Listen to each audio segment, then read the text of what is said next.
الله الرحمن الرحيم الحمد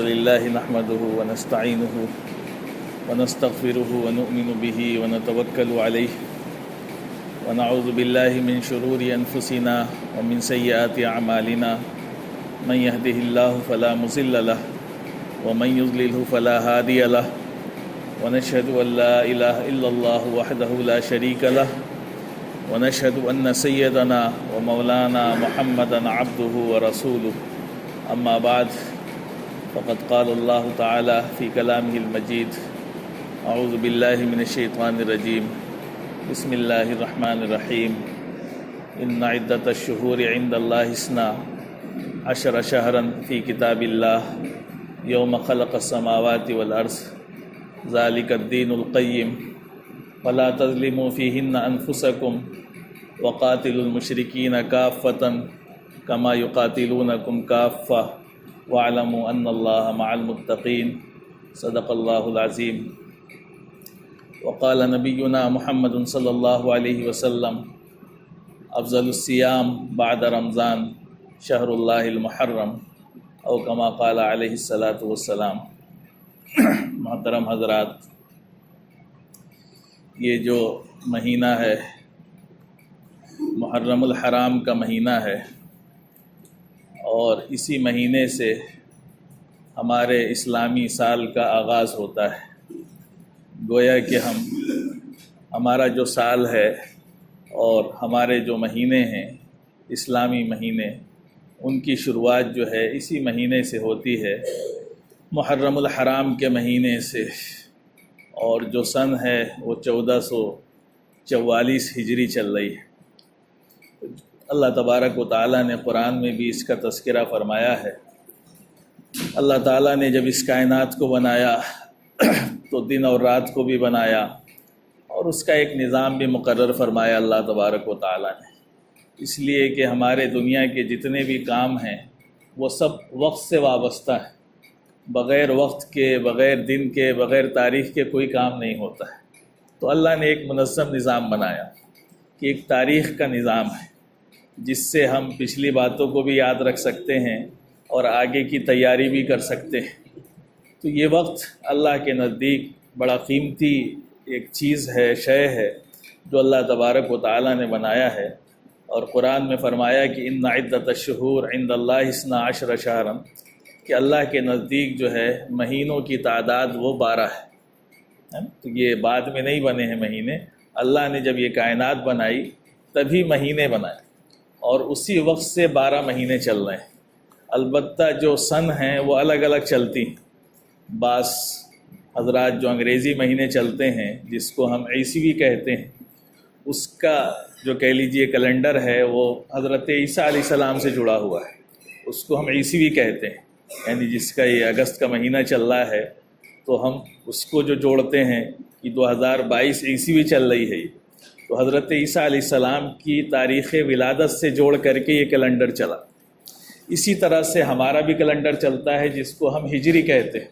اسلامی تاریخ کا جو کیلنڈر ہوتا ہے اس کو ہجری کہتے ہیں، اور اس کا آغاز جو ہے وہ حضرت عمر رضی اللہ عنہ نے اپنے خلافت کے زمانے میں کیا، کہ بہت سے جو سرکاری کام ہوتے تھے اس میں بڑی دشواریاں ہوتی تھیں، تو اس کو درست کرنے کے لیے اور اس عمل کو صحیح کرنے کے لیے حضرت عمر رضی اللہ عنہ نے صحابہ سے مشورہ کیا، اور یہ طے پایا کہ ہمارا جو سن چلے گا، ہماری جو تاریخ چلے گی وہ ہجرت سے جوڑی جائے گی، چونکہ ہماری اسلامی تاریخ کا ایک بہت بڑا واقعہ ہے جس کو ہم ہجرت کے نام سے جانتے ہیں۔ تو ہجرت جو ہے وہ اسی مہینے میں پیش آئی تھی، تو اسی مہینے سے اور اس سے جو ہے آغاز کیا گیا کہ ہمارے جو سن کی شروعات ہوگی وہ ہجرت سے ہوگی۔ تو ہجرت کو ہوئے ہو گئے 1444 سال۔ اللہ علیہ وسلم نے جو ہجرت کی تھی تو اب ہم پہنچ گئے ہیں 1444 ہجری میں۔ تو یہ بڑی اہم چیز ہے، ہمیں اسلامی تاریخ کی معلومات ہونی چاہیے۔ علماء نے یہاں تک لکھا کہ اسلامی تاریخ کا معلوم رکھنا، اس کو یاد رکھنا فرض کفایہ ہے۔ یعنی اگر امت میں سے سب لوگ بھول جائیں اپنی تاریخ کو، صرف انگریزی تاریخ یاد رکھیں تو پوری امت گناہ گار ہو جائے گی، اس لیے کہ ہمارے اعمال وابستہ ہیں اسلامی تاریخ سے۔ ہم انگریزی تاریخ سے جو ہے حج نہیں کر سکتے، ہم انگریزی تاریخ سے اپنی بقرعید اور عید نہیں منا سکتے، بلکہ ہمیں اس کے لیے ضرورت پڑے گی اسلامی تاریخ کی، چاند کی۔ تو بہرحال جب تک یہ مدارس زندہ ہیں، علماء زندہ ہیں، انشاءاللہ اسلامی تاریخ یاد رکھیں گے، وہ امت کو زیادہ دشواری نہیں ہوگی۔ وہ یاد رکھتے ہیں مدارس والے، ان کو یاد رہتا ہے کون سا مہینہ چل رہا ہے، کون سی تاریخ چل رہی ہے، ان کی چھٹیاں اسی کے حساب سے ہوتی ہیں مدارس کی، تو وہ اپنا یاد رکھتے ہیں کہ کون سا مہینہ چل رہا ہے، اب ربیع الاول کا مہینہ آنے والا ہے، وہ ہماری چھٹی ہوگی، ششماہی امتحان ہوگا۔ تو یہ مدارس سے بہرحال اسلامی تاریخ زندہ ہے، تو بڑی اہم چیز ہے اور بڑی تاکید ہے اس کی کہ ہم جو ہے اپنی تاریخ کو یاد نہیں رکھتے ہیں، اپنے مہینوں کے نام تک ہمیں یاد نہیں ہیں، اور صرف انگریزی تاریخ یاد رکھتے ہیں۔ کوئی مسئلہ نہیں ہے، سارے دن ساری تاریخیں اللہ ہی کی بنائی ہوئی ہیں، اور اس کو بھی یاد رکھنا چاہیے، لیکن اس کو بھی یاد رکھنا چاہیے، دونوں کو یاد رکھنا چاہیے۔ دونوں چیزیں ہمارے کام کی ہیں، انگریزی تاریخ بھی بڑی کام کی ہے، اور یہ تاریخیں بھی ہمارے جو ہے عبادات کے لحاظ سے بڑے کام کی ہیں۔ تو بہرحال یہ نیا سال شروع ہو گیا ہے ہمارا، اور چونکہ ہمارے اسلام میں اس طرح کی کوئی روایت نہیں ملتی ہے کہ جب نیا سال شروع ہو تو اس کی مبارکباد پیش کی جائے، ایسی چیزیں نہیں ملتی ہیں، نہ اللہ علیہ وسلم سے، نہ آپ کے بعد صحابہ سے، نہ تابعین سے، نہ تبع تابعین سے، تو اس طرح کی چیزیں نہیں ملتی ہیں۔ اور مبارکباد ہو بھی تو کس چیز کی؟ ظاہر سی بات ہے، مبارکباد تو اس پر دی جاتی ہے جب کوئی ہمیں نفع یا فائدہ حاصل ہوتا ہے۔ یہاں تو ہمارا نقصان ہے، اس حیثیت سے نقصان ہے کہ ایک سال جو گزرتا ہے وہ ہماری زندگی سے کم ہو جاتا ہے۔ ایک سال ہماری زندگی کا کم ہو گیا، ہمیں ملا کچھ نہیں، ہم آگے بڑھ گئے۔ اگر اللہ نے ہماری موت کی عمر مقرر کی ہے 50 سال 60 سال، جو مقرر کی وہ اللہ کو معلوم ہوتا ہے، تو گویا کہ ہماری عمر سے اتنے سال کم ہو گئے۔ جتنے سال گزرتے جائیں گے اتنے ہی گویا کہ ہم موت سے قریب ہوتے جا رہے ہیں۔ تو موت سے قریب ہونا کوئی خوشی منانے کی، جشن منانے کی چیز نہیں ہے، بلکہ اپنا محاسبہ کرنے کی اور فکر کی چیز ہے۔ تو یہ جو نئے سال آتے ہیں نا، یہ نئے سال ہمیں اس بات کی دعوت دیتے ہیں کہ ہم جائزہ لیں کہ ہم نے پچھلے سال کیا کھویا، کیا پایا، دنیا کے لحاظ سے، دین کے لحاظ سے ہمیں کیا فائدہ ہوا، کیا نقصانات ہوئی، اور آگے کے لیے تیاری کریں، عزم کریں کہ جو پچھلا سال ہمارا گزرا 2021 یا کہہ لیجئے 1443 ہجری، اس میں ہم نے کیا کھویا، دینی کے لحاظ سے کتنی ترقی کی، کتنے ہم سے زیادہ گناہ ہو گئے، اور آگے کے لیے عزائم ہوں کہ ہم اللہ سے توبہ کریں، استغفار کریں، نئے سرے سے اللہ سے عہد و پیمان کریں کہ اے اللہ جو کوتاہیاں پچھلے سال ہوئی ہیں اس سال ہم ان کوتاہیوں سے بچیں گے، بچنے کی کوشش کریں گے، اور اللہ سے مانگے انسان کہ ہماری زندگی جو ہے اتنی کم ہو گئی اور موت کے ہم قریب ہو گئے، تو بار بار ہمیں اس آخرت کو یاد رکھنا چاہیے۔ ہم اسی کے لیے پیدا ہوئے۔ اللہ علیہ وسلم نے بڑی صاف لفظ میں فرمایا ہے کہ ان الدنیا خلقت لکم، دنیا تو تمہارے لیے پیدا کی گئی ہے، وانکم خلقتم للآخرہ، لیکن تم آخرت کے لیے پیدا کیے گئے، تمہارا ٹھکانہ یہاں نہیں ہے۔ ہاں کچھ دن یہاں رہنا ہے، لیکن جانا وہیں ہے سب کو، 2 گز زمین سے زیادہ کچھ نہیں ملنا ہے ہمیں، وہیں سب کو جانا ہے، وہی آخری ٹھکانہ ہے، اور اسی کی تیاری زیادہ ہونی چاہیے۔ تو ٹھیک ہے، دنیا اللہ نے دی ہے، ہمارے لیے پیدا کی ہے، اس دنیا کی نعمتوں سے، اللہ کی دی ہوئی چیزوں سے ہمیں فائدہ اٹھانا ہے، اس میں جو ترقی ہم کر سکتے ہیں شریعت کے مطابق اس کو کرنا ہے، اس سے شریعت نہیں روکتی ہے، لیکن آخرت کو بھول کر کے نہیں۔ اگر آخرت کو بھول جائیں تو یہی دنیا خراب ہو جاتی ہے، اور اگر آخرت کو یاد رکھیں تو یہ دنیا ہمارے لیے اچھی بن جاتی ہے۔ تو ہمیں اور آپ کو اس کی کوشش کرنی ہے کہ یہ جو نئے سال آتے ہیں ہمیں یہ پیغام دے کر کے جاتے ہیں کہ آپ کی زندگی سے ہر ہونے والی صبح اور شام یہی پیغام دیتی، ہر صبح اور شام۔ اللہ تعالیٰ نے قرآن میں فرمایا کہ ان فی خلق السماوات والارض واختلاف اللیل والنہار لآیات لأولی الالباب، فرمایا کہ دیکھو ان فی اختلاف اللیل والنہار، یہ دنوں کا اور رات کا آنا جانا جو ہے نا، اس میں جو ہے غور کیا کرو، ہے نا۔ فرمایا کہ ان فی خلق السماوات والارض واختلاف اللیل والنہار لآیات لأولی الالباب، فرمایا کہ جو عقل مند ہیں، ہوشیار لوگ ہیں، ان کے لیے اس میں نشانیاں ہیں کہ وہ غور کریں کہ یہ جو دن رات آ رہے ہیں جا رہے ہیں، یہ کیوں آ رہے ہیں بھائی؟ جو دن چلا گیا وہ ماضی ہو گیا، پاسٹ ہو گیا، وہ اب آنے والا نہیں ہے زندگی میں۔ اب کہیں کہ کبھی آپ کوشش کر لیں اور 2021 آپ کے سامنے آ جائے یا 1443 لوٹ کر کے آپ کی زندگی میں آ جائے، یا بوڑھے ہو گئے ہیں وہ سوچے کہ اب جوان ہو جائیں، نہیں ہونے والے. گئی وہ زندگی، گزر گئی آپ کی. اب بڑھاپا آ گیا تو اب بڑھاپے میں بڑھیں گے آپ. جب تک بچے تھے تو آگے بڑھ رہے تھے. تو یہ زندگی گزر رہی ہے، رکنے والی چیز نہیں ہے. یہ تو برف کی سلی کی طرح ہے، اس کو پگھلنا ہی پگھلنا ہے. وقت گزرے گا. جو وقت کو کارآمد بنا لے، اچھا بنا لے، استعمال کر لے تو وہ دنیا میں بھی کامیاب ہوگا اور آخرت میں بھی کامیاب ہوگا. اور جو وقت کو ضائع کرے گا، بیکار کرے گا، دنیا میں بھی بیکار کہلائے گا اور آخرت میں بھی بیکار ہو جائے گا. تو ہمیں وقت کا استعمال، وقت کی قیمت کو پہچاننا ہے کہ وقت اللہ کی بہت بڑی نعمت ہے اور اس کو قیمتی بنانا ہے. تو یہ محرم کا مہینہ ہے، بڑی اہمیت والا مہینہ ہے. اللہ تعالیٰ نے قرآن میں فرمایا ہے کہ مہینے جو ہے 12 ہیں سال کے، اور فرمایا ہے کہ منہا اربعۃ حرم، ان میں سے 4 مہینے ایسے ہیں جو بڑی عظمت والے، حرمت والے ہیں. تو یہ 3 مہینے تو لگاتار تھے، ذی قعدہ، ذی الحج، محرم. یہ 3 مہینے لگاتار ہیں جن کو محترم کہا جاتا ہے. اللہ کے نزدیک ان کا بڑا مقام ہے. اور اس مہینے کی تو آگے بھی لگا ہوا ہے، ہم کہتے ہیں محرم الحرام. تو یہ حرام اردو والا نہیں ہے. بہت سے لوگ اس کو اردو والا حرام سمجھتے ہیں، تو وہ کہتے ہیں کہ اس مہینے میں شادی کرنا حرام، اس مہینے میں فلاں کام کرنا حرام. یہ حرام اردو والا نہیں، یہ عربی والا حرام ہے، جس کے معنی آتے ہیں مقدس، محترم، عظمت والا. تو یہ جو مہینہ ہے یہ عظمت والا مہینہ ہے اور بہت پہلے سے چلا آ رہا ہے. قرآن نے جب بیان کیا تب تو حضرت امام حسن اور حسین کا واقعہ پیش نہیں آیا تھا. اس سے بہت پہلے قرآن نے کہہ دیا کہ یہ مہینہ حرمت والا ہے. اور بہت پہلے، اسلام کے آنے سے پہلے بھی عرب والے ان مہینوں کو محترم سمجھتے تھے. ان میں لڑتے نہیں تھے، ان میں جنگیں نہیں کرتے تھے، بلکہ وہ بیت اللہ جایا کرتے تھے اور کہتے تھے کہ بھائی یہ مہینے محترم ہیں، اس میں جنگ ونگ نہیں کریں گے، آپس میں لڑائیاں دوسرے مہینوں میں کریں گے. تو اس مہینے کو ہمیشہ سے محترم سمجھا. تو یہ محترم مہینہ ہے، عظمت والا مہینہ ہے. اور حضرت امام حسین کی شہادت اس بات کی دلیل ہے کہ اس عظمت والے مہینے میں جو واقعہ پیش آئے گا اس کی عظمت اور بڑھ جائے گی. یہ ان کی کہہ لیجیے بڑائی کی بات ہے اور ان کی تاریخ اور سیرت پر ہمیشہ بات ہوتی رہتی ہے.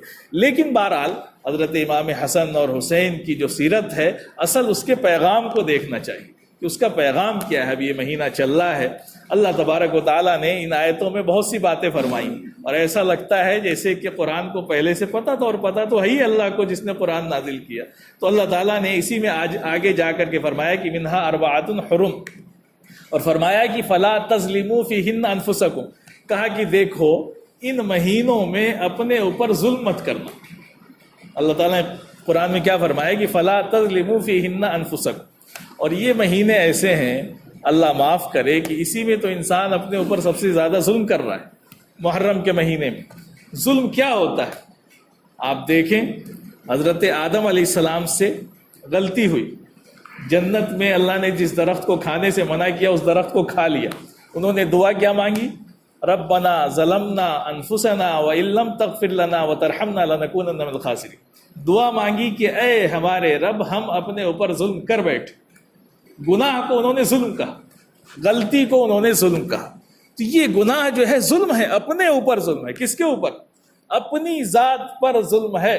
ہم نماز میں دعا پڑھتے ہیں، کیا دعا پڑھتے ہیں بھائی؟ دعائے معصورہ پڑھتے ہیں نماز کے آخر میں، اللہم انی ظلمت نفسی ظلما کثیرا. اے اللہ، میں نے اپنے اوپر بہت زیادہ ظلم کیا. ہر بندہ اس دعا کے اگر معنی کو سمجھے اور اس کیفیت سے اللہ کے سامنے مانگے تو اس کے سارے گناہ معاف ہو جائیں.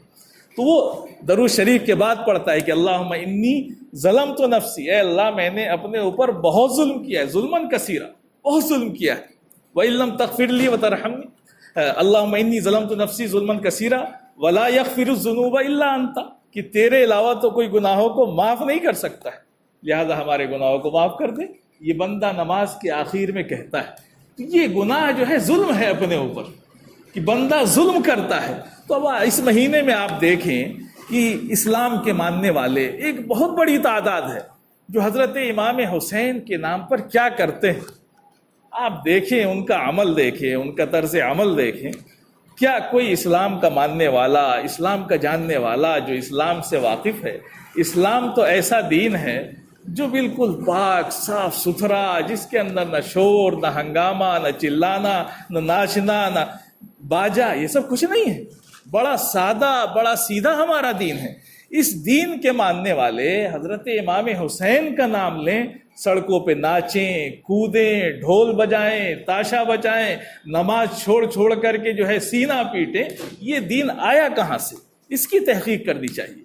یہ دین تو ہمارے کہہ لیجیے جتنے بھی اللہ والے گزرے ہیں کسی نے نہیں کیا. آپ کسی کی تاریخ پڑھیں، کسی کی سیرت پڑھیں. ہمارے ہندوستان میں جو دین پھیلا، حضرت خواجہ معین الدین چشتی اجمیری رحمۃ اللہ علیہ، ان کی ذات سے دین پھیلا. آپ کو ان کی تاریخ میں کہیں ملتا ہے کہ کبھی انہوں نے ماتم کیا، کبھی اس طرح کا کوئی عمل کیا جو آج مسلمان حضرت امام حسین کا نام لے کر کے کرتے ہیں؟ اور ہر جاننے نہ جاننے والا اتنا تو سمجھ ہی سکتا ہے کہ وہ اسلام اور وہ دین جس کے ماننے والوں نے نماز کے لیے اپنی گردنیں کٹا دی اور اس کا نام لے کر کے لوگ نماز چھوڑتے ہیں.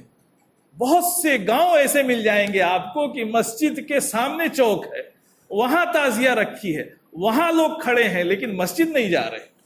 یہ کوئی دین ہو سکتا ہے؟ ایسا دین تو ہمارے نبی چھوڑ کر کے نہیں گئے تھے. تو میرے بھائیوں، یہ تو ایک بالکل نہ جاننے والا بھی سمجھ سکتا ہے کہ دین کے نام پہ لوگوں نے بہت سی نئی چیزیں، نئے نئے خرافات پیدا کر دیے. اور ہمارے نوجوان بیچارے جن کے پاس علم نہیں ہے، وہ بڑے دور دور سے چھٹیاں لے کر کے آتے ہیں محرم منانے کے لیے، اس لیے کہ ان کے دلوں میں حضرت امام حسین کی محبت ہے. اور ہر ایمان والے کے دل میں حضرت امام حسین کی محبت ہونی چاہیے. حضرت امام حسین کی محبت نہ ہو تو ایمان کہاں ہے نا؟ وہ تو جنت کے پھول ہیں، حضرت حسن اور حضرت حسین، حضرت فاطمہ، حضرت علی. یہ تو ایسے لوگ ہیں جن سے جو محبت نہ کرے تو اس کا ایمان کہاں. لیکن محبت کے تقاضے کیا ہوتے ہیں؟ حضرت امام حسین نے گردن کیوں کٹائی، اس کو نہیں دیکھتے. حضرت امام حسین نے تو اپنی گردن حق سے لڑ کر کے کٹائی، حق کے خلاف. وہ بھی کون تھے جن سے لڑائی ہو رہی تھی؟ وہ بھی مسلمان تھے. لیکن یہ پیغام دے کر کے گئے کہ جہاں حق ہوگا وہاں سامنے اگر مسلمان بھی ہوگا تو ہم اس کے سامنے گردن نہیں جھکائیں. یہ حضرت امام حسین پیغام دے کر کے گئے کہ یزید بھی اپنے آپ کو مسلمان کہتا تھا، ادھر بھی فوج مسلمان تھی، لیکن حضرت امام حسین کو یہ پتا تھا کہ یہ عمل صحیح نہیں ہے، تو آپ نے اپنی گردن کٹانا گوارا کر لی، لیکن جھکے نہیں. آپ باطل کو نہیں مانا آپ نے. تو یہ حضرت امام حسین پیغام دے کر کے گئے، اور ان کے ماننے والے ان کے نام پر غلط کام کریں. میرے بھائیوں، یہ ساری چیزیں پتہ نہیں کہاں سے آئیں. ہم نے تو کہیں نہیں پڑھا کہ کسی بھی عالم نے، کسی بھی مسلک کے صحیح عالم نے لکھا ہو کہ یہ چیزیں جائز. کسی مسلک کے آپ تلاش کریں، اپنے علماء سے پوچھیں کہ بھائی یہ چیزیں آئی کہاں سے. کوئی کتاب دکھائیں ایسی جو کسی کی ہو. حضرت شیخ عبد القادر جیلانی رحمۃ اللہ علیہ نے کیا ہو، حضرت خواجہ معین الدین چشتی رحمۃ اللہ علیہ نے کیا ہو، حضرت نظام الدین اولیاء نے کیا ہو، حضرت بختیار کاکی رحمۃ اللہ علیہ نے کیا ہو. کسی نے کیا ہو. کوئی تو اتنے ہمارے اللہ والے گزرے ہیں اس ملک میں، کسی نے لکھا ہو، کسی نے کر کے دکھایا ہو. یہ جو بات کہ ہمارے پیر پیدا ہو گئے، ایسے ایسے پیر ہیں کہ کیا کہا جائے ان کا، جو نماز جنت میں پڑھتے ہیں، کوئی مدینے میں پڑھتے ہیں، ایسے ایسے پیر ہیں. یہ تو پہنچے ہوئے لوگ ہیں جو آپ کو سیدھے جنت میں پہنچا دیں. تو میرے بھائی، اللہ علیہ وسلم، صحابہ اور محدثین، ائمہ کرام اور بزرگان دین، ان سے بڑھ کر کے یہ پیر نہیں ہو سکتے ہیں. جب ان کی تعلیمات میں یہ چیز نہیں تو یہ کب کے پیدا ہو گئے جو نیا دین دے کر کے ہمیں جائیں اور کہیں کہ یہ جائز وہ ناجائز. بیٹھ کر کے تقریریں کرتے ہیں، قرآن کی آیتیں غلط پیش کرتے ہیں، پتہ نہیں کہاں کہاں کی حدیثیں لاتے ہیں، نعوذ باللہ. تو یہ دین پیش کرتے ہیں، دین نہیں پیش کرتے. یہ تو امت کو گمراہ کر رہے ہیں. یہ خود بھی جہنم میں جائیں گے اور ان کے ماننے والے بھی پیچھے پیچھے سب کو لے کر کے چلے جائیں گے. تو میرے بھائیوں، ہمیں محرم یہی پیغام دے رہا ہے. اللہ تعالیٰ نے پہلے ہی فرما دیا کہ دیکھو فلا تظلموا فیہن انفسکم، اس مہینے میں اپنے اوپر ظلم مت کرنا. اور ظلم کیا ہے؟ یہی گناہ ہے جو ہم کرتے ہیں کہ طرح طرح کے خرافات، طرح طرح کی چیزیں دین کے نام پر کرتے ہیں. اس سے بڑا گناہ اور کیا ہوگا؟ اللہ کتنا ناراض ہوگا کہ نام لو حضرت امام حسن کا، امام حسین کا. کتنی مقدس ہستیاں ہیں، یہ کتنی پاکیزہ ہستیاں ہیں. نام ان کا لو اور کام یزید والا کرو. یزید نے خوشی منائی تھی، اس کے ہاں ڈھول پیٹا گیا ہوگا حضرت امام حسین کی شہادت پر. تم ڈھول پیٹتے ہو، اپنے گھر میں کیوں نہیں بجاتے؟ کبھی کہیں دنیا میں دیکھا کہ کسی کے گھر میت ہو، کسی کا انتقال ہوا ہو، وہاں ڈھول اور تاشا بجے گا اس کے گھر میں؟ کبھی دیکھا؟ ہم نے تو نہیں دیکھا اپنے ہوش میں، ہو سکتا ہے غیر مسلموں کے یہاں ہوتا ہو، باجا وجا بجتا ہو کسی کی میت میں، تو حضرت امام حسین کے نام پر کہاں سے بجاتے ہو یہ ڈھول، یہ تاشا اور یہ کود پھاند کرتے ہو؟ تو میرے بھائیوں، ہم اللہ کے وسلم کے ماننے والے ہیں، ہمارا دین بڑا پاکیزہ ہے، بڑا صاف ستھرا ہے، وہ تو اتنا صاف ستھرا ہے اور اتنا مکمل ہے کہ دوسروں کی ایک ذرہ برابر چیز لینا گوارا نہیں کرتا۔ یہ مہینہ جو ہے اس میں جو چیزیں ہو سکتی تھیں وہ اللہ کے وسلم بتا کر کے گئے۔ آپ نے بتایا کہ اس مہینے میں روزے کی افضلیت، یہ آپ نے بتایا، فرمایا کہ افضل الصیام بعد رمضان شہر اللہ المحرم، رمضان کے بعد اگر کسی روزے کی سب سے زیادہ اہمیت ہے نفلی روزوں میں تو وہ رمضان کا محرم کا روزہ ہے، 10 محرم کا۔ اللہ کے وسلم نے زندگی میں رکھا اور علماء نے یہاں تک لکھا کہ جب تک رمضان کے روزے فرض نہیں ہوئے تھے تب تک یہ روزے فرض تھے، محرم کا روزہ فرض تھا۔ جب رمضان کا روزہ فرض ہوا تو محرم کی فرضیت ختم، لیکن افضل ہے، مستحب ہے، سنت ہے اور بہت بڑی عبادت ہے کہ 10 محرم کو روزہ رکھے۔ اللہ کے وسلم روزہ رکھتے تھے۔ پھر آپ کو یہ پتا چلا کہ یہ یہودی جو ہے یہ بھی روزہ رکھتے ہیں، تو جب یہ آپ کو پتا چلا کہ یہودی بھی روزہ رکھتے ہیں تو آپ نے معلوم کیا کہ بھائی یہودی کیوں روزہ رکھتے ہیں؟ تو انہوں نے بتایا کہ اس دن ہمارے نبی حضرت موسیٰ علیہ السلام کو اللہ تعالیٰ نے فرعون سے نجات دی تھی، تو اس لیے ہم خوشی میں روزہ رکھتے ہیں۔ تو اللہ کے وسلم نے فرمایا کہ تم سے زیادہ ہمارا تعلق ہے حضرت موسیٰ سے، بہت اچھی بات ہے، تم روزہ رکھتے ہو اور ہم بھی روزہ رکھتے ہیں، لیکن آپ نے امت کو یہ فرمایا کہ دیکھو اگر اگلے سال میری زندگی رہی تو اگلے سال میں ایک روزہ اور رکھوں گا تاکہ ان کی مشابہت نہ ہو۔ یعنی آپ نے یہ نہیں برداشت کیا کہ دوسرے دین کی کوئی چیز ہمارے دین میں ذرہ برابر، یعنی کیوں ہم ان کی مشابہت اختیار کریں؟ ہمارا دین تو خود اتنا مکمل ہے، اتنا کامل ہے، اس میں کوئی ذرہ برابر کمی، تو دوسروں کی چیز ہم کیوں لیں؟ تو دین میں مشابہت آپ نے برداشت نہیں کیا، آپ نے فرمایا کہ نہیں، اگلے سال اگر میں رہا تو 2 روزے رکھوں گا، 9 اور 10، لیکن اللہ کو منظور نہیں تھا، اگلے سال آپ نہیں رہے اس دنیا میں، چلے گئے۔ تو بہرحال امت کو یہ پیغام دے کر کے گئے کہ ہمیں یہ کوشش کرنی چاہیے کہ 9 اور 10 کا رکھیں یا 10 اور 11 رکھیں، لیکن یہ ہمیں سمجھنا چاہیے بہت سے لوگ اس میں بڑا غلو بھی کرتے ہیں اور کسی چیز میں زیادہ غلو نہیں ہونا چاہیے، یہ بھی دین میں صحیح نہیں۔ تو ہم 10 9 رکھ لیں یا 10 11 رکھ لیں، لیکن اگر کوئی صرف 10 رکھ لے تو بھی جائز ہے، یہ معلوم ہونا چاہیے۔ بہت سے لوگ کہتے ہیں کہ بھائی ایک دن تو رکھ ہی نہیں سکتے، ایسا مسئلہ نہیں، اگر ایک دن آپ رکھ لیں تو بھی جائز ہے، درست ہے اور اس کا ثواب ملے گا۔ ہاں بہتر یہ ہے کہ 2 دن رکھ لیں، تو اس میں بھی کبھی کبھی غلط فہمی یہ ہو جاتی ہے کہ آدمی اس کو تاکیدی سمجھ لیتا، نہیں، علماء نے لکھا کہ جائز تو 1 دن رکھنا بھی ہے، بہتر یہ ہے کہ 2 دن رکھ لیں تاکہ مشابہت سے بچ جائیں۔ تو آپ اندازہ لگائیں کہ ہمارا دین کتنا صاف ستھرا دین ہے۔ جو دین میں مشابہت نہیں پسند کرتا ہے تو وہ اور چیزوں میں مشابہت پسند کرے گا؟ کہ آج ہمارے نوجوان، ہمارے اسلام کے ماننے والے، اللہ کے وسلم کے ماننے والے آپ کو چھوڑ کر کے دوسروں کی نقل کریں، دوسروں کی چیزیں اختیار کریں۔ ہم بال کٹائیں گے تو وہی کٹائیں گے جو دوسرے کٹاتے ہیں، ہم لباس پہنیں گے، ہم جو ہے جو بھی اپنے گھروں میں یا اس میں جو چیزیں اختیار کریں گے، چاہے وہ شادی بیاہ میں ہو، دوسری چیزوں میں دوسروں کی مشابہت، کیا ہمارے دین میں کچھ کمی ہے کیا؟ اللہ کے وسلم نے کچھ کمی چھوڑی؟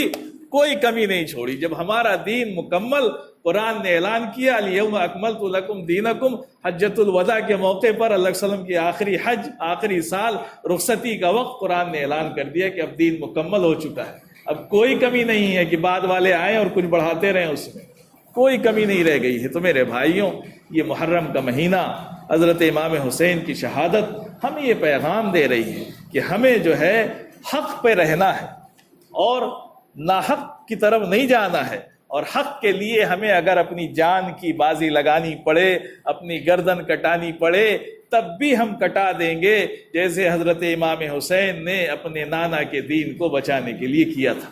تو یہ ان کی شہادت کا گویا کہ پیغام ہے۔ اس پیغام کو سمجھ گئے تو ہم محرم کی اہمیت کو سمجھ گئے، ورنہ شیطان ہمیں غلط راستوں پر لے جا کر کے، بہکا کر کے، غلط کام کرا کر کے وہ ایسے راستے پر لے جائے گا کہ کچھ ہمیں ملنے والا نہیں ہے۔ 10 محرم کا دن تو بہت اہمیت والا دن ہے۔ اس دن تو امت کے نوجوان ان کی آفس کی بھی چھٹی ہوتی ہے، ان کا کام بھی نہیں ہوتا ہے، اس دن روزہ رکھتے، قرآن کی تلاوت کرتے، اللہ کا ذکر کرتے، اللہ کے وسلم پر درود بھیجتے، گھروں میں دین کا ماحول ہوتا، حضرت امام حسین کی سیرت پڑھتے، تو یہ تو اچھا کام ہوتا۔ لیکن یہ جو خرافات کر کے، دین کو ضائع کر کے، سینہ پیٹ کے، تعزیہ نکال کے اور طرح طرح کے غلط کام کر کے یہ جو کام کرتے ہیں، اس سے کچھ ملنے والا نہیں ہے۔ اللہ تبارک و تعالی ہم سب کو کہنے سننے سے زیادہ عمل کی توفیق عطا فرمائے۔